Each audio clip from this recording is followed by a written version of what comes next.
अर्थ education centre में आपका स्वागत है। जीएस पॉइंटर का हिस्ट्री प्राचीन इतिहास का पार्ट 3 चल रहा है। यह है मौर्य इतिहास का थोड़ा सा बच गया हुआ था। तो चलिए हम लोग वीडियो को स्टार्ट करते हैं। यदि इस चैनल पर आप लोग पहली बार विजिट किए हैं तो चैनल को सब्सक्राइब करके बेल आइकन को दबाना ना भूलें। भारत के सांस्कृतिक इतिहास के संदर्भ में इतिवृत्तों, राजवंशी इतिहास तथा वीर गाथाओं की कंठस्थ करना व्यवसाय था मगध एवं सूत वर्गों का। प्राचीन भारत का ग्रंथ जिसमें पति द्वारा परित्यक्त पत्नी के लिए विवाह विच्छेद की अनुमति दी गई है। अर्थशास्त्र, जातक स्मृति, जातक मनुस्मृति, याज्ञवल्क्य एवं अर्थशास्त्र में पुनर्विवाह वर्जित है। मनुस्मृति में विदेशियों को भारत समाज में मनु द्वारा दिया गया सामाजिक स्तर था। व्रात्स क्षत्रियों का, फोलेन कैस्ट्रियस क्षत्रिय। प्राचीन भारत के यात्रियों का सही क्रम मेगास्थनीज, फाहियान, वेनसांग एवं इत्सिंग। व्यक्ति और उनके अन्य नाम चंद्रगुप्त, सेंडोकोटम, कोटस, बिंदुसार, अमित्रघात, अशोक, प्रियदर्शी या प्रियदर्शी, चाणक्य, विष्णुगुप्त या कौटिल्य। अंतिम मौर्य सम्राट था बृहदत्त। शुंग वंश के संस्थापक कौन था? तो अंतिम मौर्य शासक बृहदत्त की हत्या उसके प्रधान सेनापति पुष्यमित्र ने की, शुंग ने की थी तथा मगध पर शुंग वंश की स्थापना की। अंतिम शुंग राजा देवभूति की हत्या उसके ब्राह्मण मंत्री वासुदेव कन ने की और उसने राज सिंहासन हथिया लिया। जल की आवश्यकता को ध्यान रखते हुए जिस प्रथम शासक ने गिरनार क्षेत्र में सुदर्शन झील का निर्माण करवाया था वह था चंद्रगुप्त मौर्य ने। गिरनार में स्थित सुदर्शन झील की मरम्मत करवाई थी अशोक, रुद्रदामन तथा स्कंदगुप्त ने। बिना बेगार के सुदर्शन झील का जीर्णोद्धार कराया रुद्रदामन प्रथम ने। अब हम लोग पढ़ेंगे मौर्योत्तर काल। मौर्य साम्राज्य समाप्त हो गया। यदि आपको यह वीडियो अच्छा और हेल्पफुल लग रहा है तो प्लीज़ चैनल को सब्सक्राइब करके लाइक और कमेंट करना ना भूलें। आप ये बताइए कि आपको यह वीडियो कैसा लग रहा है। अब है मौर्योत्तर काल। मौर्योत्तर काल काव्य शैली का प्राचीनतम नमूना मिलता है कठियावाड़ा के रुद्रदामन के अभिलेख में।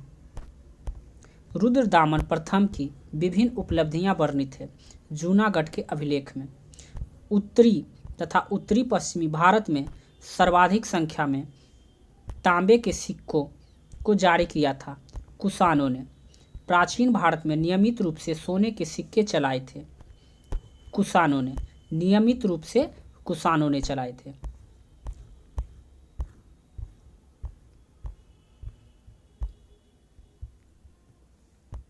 विम कटफिसेस कनिष्क, नहपान एवं बुद्धगुप्त में से जिसके सिक्कों पर बुद्ध के अंकन हुआ वह है कनिष्क के। वह शासक जिसको सर्वप्रथम सोने के सिक्के जारी करने का श्रेय दिया जाता है। विम किडफिसेस यौधेय सिक्कों का अंकन मिलता है कार्तिकेय का। कनिष्क के सारनाथ बौद्ध प्रतिमा अभिलेख की तिथि है 81 ईस्वी सन। कुषाण शासक कनिष्क का राजाभिषेक हुआ था 78 ईस्वी में। शक संवत प्रारंभ किया गया 78 ईस्वी में। विक्रम एवं शक संवतों में अंतर वर्षों में है 135 वर्ष। विक्रम संवत प्रारंभ हुआ था 57 ईसा पूर्व में।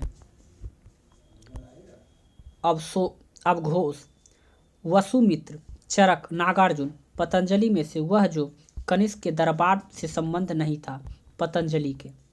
कनिष्क के रबतक अभिलेख में किन नगरों का उल्लेख है?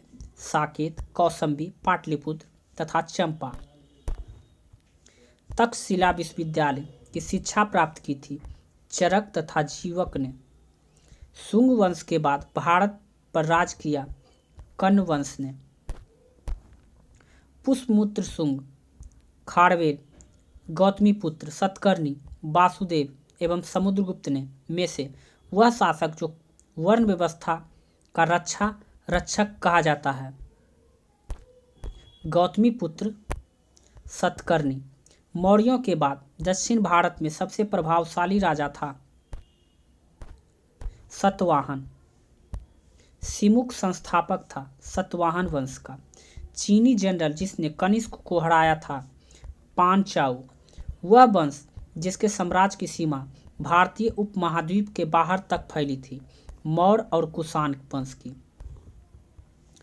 बाल विवाह की प्रथा आरंभ हुई थी कुषाण काल में। कला की गंधार शैली फली फूली कुषाणों के समय में। राजवंश और सिक्कों की धातुएं कुषाण स्वर्ण और ताम्र के सिक्के, गुप्त स्वर्ण एवं रजत के सिक्के, सतवाहन सीसा और पोटीन के सिक्के और कलचुरी स्वर्ण रजत एवं ताम्र के सिक्के।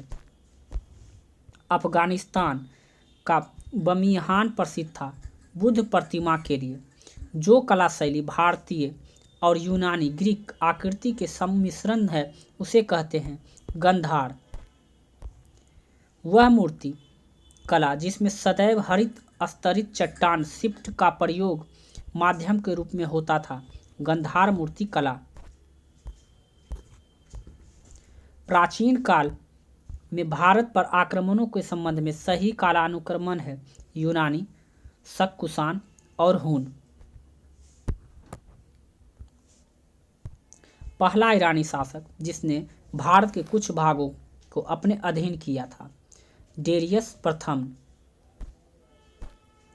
चालुक्य, पल्लव, राष्ट्रकूट तथा सतवाहन राजवंशों में सबसे पुराना राजवंश था सतवाहन। आंध्र सतवाहन राजाओं की सबसे लंबी सूची मिलती है मत्स्य पुराण में। सतवाहनों की राजधानी अवस्थित थी अमरावती एवं प्रतिष्ठान में एक ब्राह्मण प्रयुक्त हुआ है गौतमीपुत्र सतकर्णी के लिए। राजा खारवेल का नाम जुड़ा है हाथी गुफा के लेख के साथ। अशोक, हर्ष, पुलकेशिन द्वितीय एवं खारवेल में से वह जो जैन धर्म का संरक्षक था खारवेल। कलिंग नरेश खारवेल संबंधित थे। चेदी वंश महामेघवाहन से। पूर्वी रोमन शासक जस्टिनियस में सर्वाधिक महत्वपूर्ण योगदान था विधि में। शुंगों के पूर्वज मूलतः संबंधित थे उज्जैन से। सुवर्ण भूमि वह राजा जिसने नालंदा का एक बौद्ध विहार की स्थापना की तथा उसके रख रखाव हेतु अपने दूत द्वारा देखभाल के 5 गांव दान देने के लिए प्रार्थना की। बाल पुत्र देव ने। इस तरह से मौर्योत्तर काल समाप्त हो गया। अब हम लोग पढ़ेंगे गुप्त काल के बारे में। गुप्त वंश ने शासन किया था 319 से 550 ईस्वी के अवधि के मध्य। 4 अश्वमेधों का संपादक किया था प्रवर सेन प्रथम ने।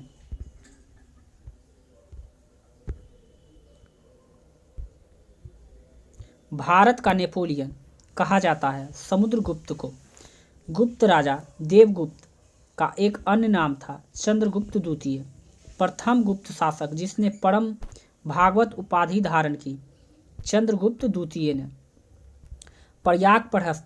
प्रयागराज स्थित अशोक स्तंभ अभिलेख जानकारी देती है समुद्रगुप्त के सैन्य अभियान के बारे में। समुद्रगुप्त के प्रयाग प्रहस्ती वाले स्तंभ पर लेख मिलता है जहांगीर का। पृथ्वी प्रथम वीर उपाधि थी समुद्रगुप्त की। हूनों ने भारत पर आक्रमण किया था स्कंदगुप्त के शासनकाल में। वह अभिलेख जिसमें ज्ञात होता है कि स्कंदगुप्त ने हूनों को पराजित किया था भीतरी स्तंभ लेख से। गुप्त साम्राज्य के पतन के विभिन्न कारण थे जो है हून आक्रमण, प्रशासन का सामंतीय ढांचा, उत्तरवर्ती गुप्तों का बौद्ध धर्म स्वीकार करना, आयोग उत्तराधिकारी। शक विजेता के रूप में जाना जाता है चंद्रगुप्त द्वितीय को। चंद्रगुप्त द्वितीय ने पराजित किया था शक राजा रुद्र सिंह तृतीय को।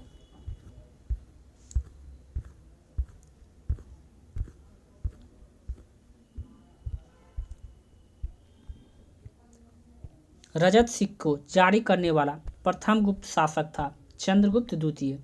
गुप्त काल में उत्तर भारतीय व्यापार जिस एक पतन से संचालित होता था वह है ताम्रलिपि। भारत में दक्षिण पूर्वी एशिया के साथ साथ अपने आरंभिक संस्कृति संपर्क तथा व्यवहारिक संबंध बंगाल की खाड़ी के पार बना रखे थे, क्योंकि बंगाल की खाड़ी में चलने वाली मानसूनी हवाओं ने समुद्री यात्राओं को सुगम बना दिया था। प्राचीन भारत की श्रेणियों को कानून कौन बनाता था? प्राचीन भारत में देश की अर्थव्यवस्था में अत्यंत महत्वपूर्ण भूमिका निभाने वाली श्रेणी संगठन के संदर्भ में सत्य कथन है। श्रेणी ही वेतन, काम करने के नियमों, मानकों की कीमतों को सुनिश्चित करती थी। श्रेणी अपने सदस्यों को न्यायिक अधिकार होता था। धन्वंतरी, भास्कराचार्य, चरक तथा सुश्रुत में से प्राचीन भारत के आयुर्वेद शास्त्र के संबंध नहीं है।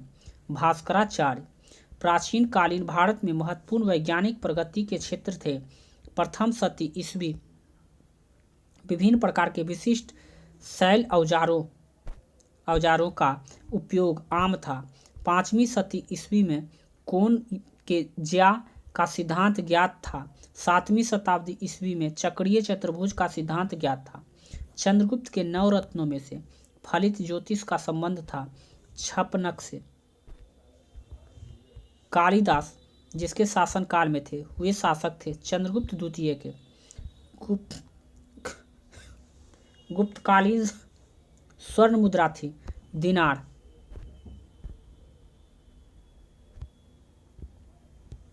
गुप्तकालीन रजत मुद्राओं के नाम दिया गया था रूपक। वह गुप्त शासक जिसने सर्वप्रथम सिक्के जारी किया था चंद्रगुप्त प्रथम।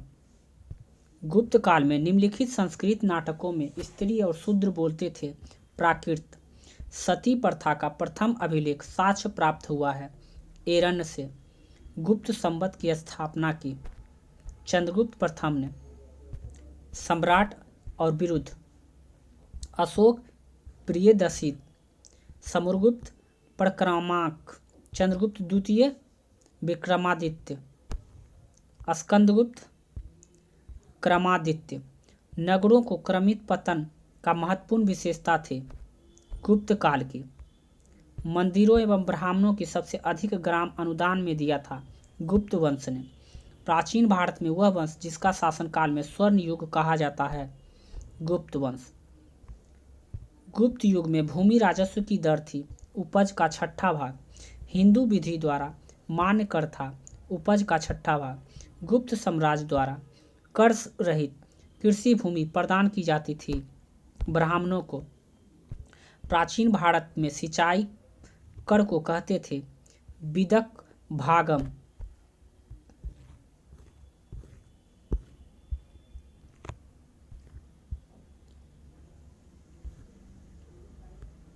तीसरी शताब्दी में वारंगल प्रसिद्ध था लोहे के यंत्रों के उपकरण हेतु। तोड़मान था हूण जातीय दल का। हूण शासक मिहिर कुल को पराजित किया था। बलादित्य एवं यशोधर्मन ने। विशाखदत्त के प्राचीन भारतीय नाटक मुद्रा राक्षस की विषय वस्तु है चंद्रगुप्त मौर्य के समय में राज दरबार की भाषंदियों के बारे में। प्राचीन भारत में किस वंश के शासकों ने दैवीय अधिकारों का दावा किया? गुप्त सम्राट के स्वयं के लिए दैवीय अधिकारों का दावा करते थे। उनका प्रशासन विकेंद्रीकृत था। उन्होंने भूमि दान की परंपरा को विस्तारित किया। शतरंज का खेल अद्भुत हुआ था भारत में उद्भव हुआ था ऑर्गेनाइटेड। शूद्रक द्वारा लिखी हुई प्राचीन भारतीय पुस्तक मृच्छकटिकम का विषय था एक धनी व्यापारी और एक कनिके पुत्री की प्रेम की गाथा। प्राचीन सांख्य दर्शन का महत्वपूर्ण योगदान है। कपिल का भारत में दार्शनिक विचार के इतिहास के संबंध में सांख्य की मान्यता है कि आत्मज्ञान ही मोक्ष की ओर ले जाता है, ना कि कोई ब्रह्म प्रभाव अथवा कारक। योग दर्शन के प्रतिपादक थे। पतंजलि अष्टांग योग के अंग है यम, नियम, आसन, प्राणायाम, प्रत्याहार, धारणा, ध्यान और समाधि। महाभाष्य के लेखक पतंजलि समसामयिक थे। पुष्यमित्र शुंग के नवन्याय संप्रदाय स्कूल के संस्थापक थे। उदयन या उदय नाचार्य और गंगेश। जब तक जीवित रहो सुख से जीवित रहो, चाहे इसके लिए ऋण ही लेना पड़े, क्योंकि शरीर में भस्मीभूत हो जाने पर पुनर्गमन नहीं हो सकता। पुनर्जन्म के निषेध करने वाली यह युक्ति है चवारकों की। वैशेषिक दर्शन में प्रवर्तक थे कणाद। न्याय दर्शन के प्रवर्तक थे गौतम। मीमांसा के प्रणेता थे जैमिनी। कर्म का सिद्धांत संबंधित है मीमांसा से। सांख्य वैश्विक, मीमांसा न्याय तथा योग में से वह दर्शन जिसका मत है कि वेद शाश्वत सत्य है। मीमांसा और वेदांत न्याय और वैश्विक लोकायत और कापिलिक तथा सांख्य और युगमों में से वह एक जो भारतीय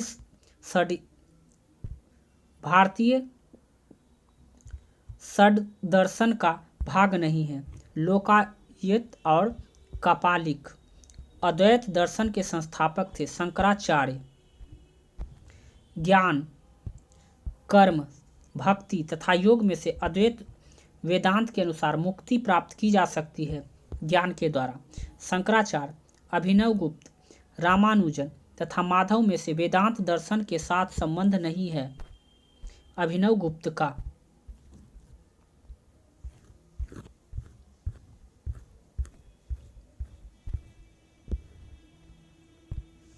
संवत्सर गणना अवधि विक्रम संवत्सर 57 से 58 ईस्वी पूर्व, शक संवत्सर 78 ईस्वी, गुप्त संवत्सर 319 ईस्वी, कली संवत्सर 3102 ईस्वी पूर्व। पुलकेशिन द्वितीय का बादामी शिलालेख शक वर्ष 465 का दिनांकित है। इसे विक्रम संवत में दिनांकित करना हो तो वर्ष होगा 601 अथवा 600। एक चालुक अभिलेख की तिथि अंकन में शक संवत का वर्ष 556 दिया हुआ है। इसका तुल्य वर्ष है 634 ईस्वी। पुराणों के अनुसार चंद्रवंशीय शासकों का मूल स्थान था प्रतिष्ठानपुर। मौखड़ी शासकों की राजधानी थी कन्नौज। हरिसेन, कल्हन एवं कालिदास में वह जिसकी पुस्तकों में हर्ष के समय की सूचना चिन्हित है कल्हन। हर्षचरित नामक पुस्तक लिखी है बाणभट्ट ने। सम्राट हर्ष ने अपनी राजधानी थानेश्वर से स्थानांतरित की थी कन्नौज में। सम्राट हर्षवर्धन ने महान धार्मिक सम्मेलनों का आयोजन किया था कन्नौज तथा प्रयाग में। उत्तर प्रदेश में स्थित वह स्थल जहां हर्षवर्धन ने बौद्ध महासम्मेलन का आयोजन किया था प्रयाग। नर्मदा नदी पर सम्राट हर्ष के दक्षिणावर्ती अग्रमण को रोका पुलकेशिन द्वितीय ने। कविवान निवासी था पृथ्वीकूटा सोन नदी के किनारे बिहार राज्य का। ह्वेनसांग भारत आया था सम्राट हर्ष के शासनकाल में। भारत की यात्रा करने वाले किस चीनी यात्री ने तत्काल भारत की समान दशाओं और संस्कृति का वर्णन इस प्रकार किया है कि प्राचीन भारतीय न्याय व्यवस्था में अपराध की जांच कैसे की जाती थी। जहां तक अपराधों के लिए दंड का प्रश्न है, अग्नि, जल एवं विष द्वारा सत्या परीक्षा किया जाना ही किसी भी व्यक्ति को निर्दोषित अथवा दोष के निर्णय के साधन थे। युआन चुआंग वेनसांग की भारत यात्रा के समय सूती कपड़ों के उत्थान के लिए सबसे प्रसिद्ध नगर था मथुरा। कौशे शब्द का प्रयोग किया गया रेशम के लिए। चीनी यात्री हुएंसान ने अध्ययन किया था नालंदा विश्वविद्यालय में। आज भी भारत में हुएंसांग की याद करने का मुख्य कारण है सीयू की रचना। चीनी यात्री जिसने भीनमाल की यात्रा की थी हुएंसांग। चीनी यात्री इत्सिंग ने बिहार का भ्रमण किया लगभग 671 अथवा 672 ईस्वी से 694 ईस्वी में।